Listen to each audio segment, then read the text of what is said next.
Hi, I'm Roberta. Welcome to my kitchen. Today we're going to talk about the very versatile banana leaf, specifically how to cook with it. Lots of cuisines, especially in Southeast Asia and the Pacific Islands, use it as a wrapping for foods, instead of aluminium foil basically. And there's a few things you need to know about working with banana leaves. Now, if you're lucky enough to have a banana palm in your garden, or a neighbour who has one, I just borrowed this from my neighbour's garden, thank you Maddie, you can cut your own banana leaves.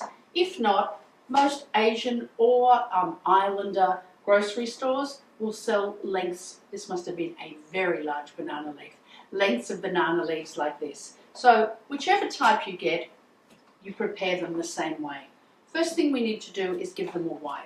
Now, I've learnt the hard way, don't wipe up against the lines, they tear. So wipe across, following the lines on both sides.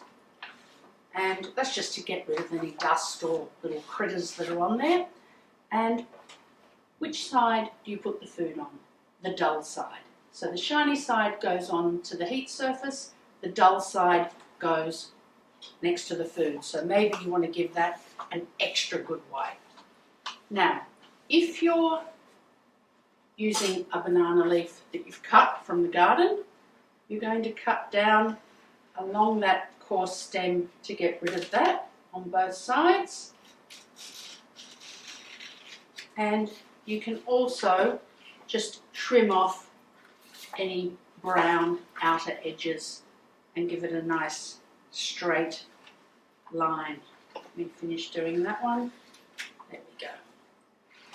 And that's it. We're going to heat them to soften them, but that's all you need to do to trim them. And then you're going to cut them into whatever lengths you need. Now, as for heating them, let's cut this first. I know I want pieces that are about 15 centimetres long. So let me measure that up to about there. And then let's go to the stove and I'll show you what comes next. So over a gas flame or even an electric hot plate, we're just going to pass the banana leaf a few times. Now have a good look at it now and you'll see it change as it heats. Now you're not leaving it on the heat, you're just passing it over the heat. All right, can you see it's gone darker and looks almost oily? That's what we want. We want that all over. And you'll also feel that it's starting to become more supple. Sometimes it almost feels sticky. You can turn it around, yeah, you can see there how shiny it's become, but you'll also see on this side. And you feel that suppleness. I'm not quite sure what's happening chemically, but that makes it a lot more manageable so that you can fold it without splitting it. You certainly don't want to char it or colour it. That's enough. As soon as you get that bright green shininess, it's ready to go. So now you can see, hopefully, that our banana leaf is a lot more pliable, malleable, flexible. We can roll it up without it cracking.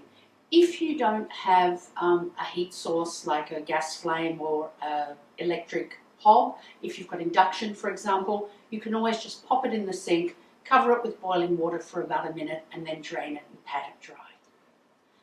So once we have our banana leaves nice and supple, they're ready to be filled with just about anything.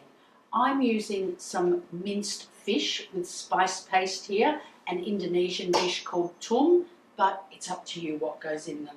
Now, remember the outside, the shinier, darker side down, we're putting the food on the inside, the duller side.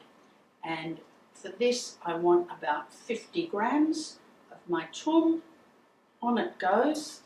If you're working with something like this that's mincy, it's good to just moisten your fingers a little bit.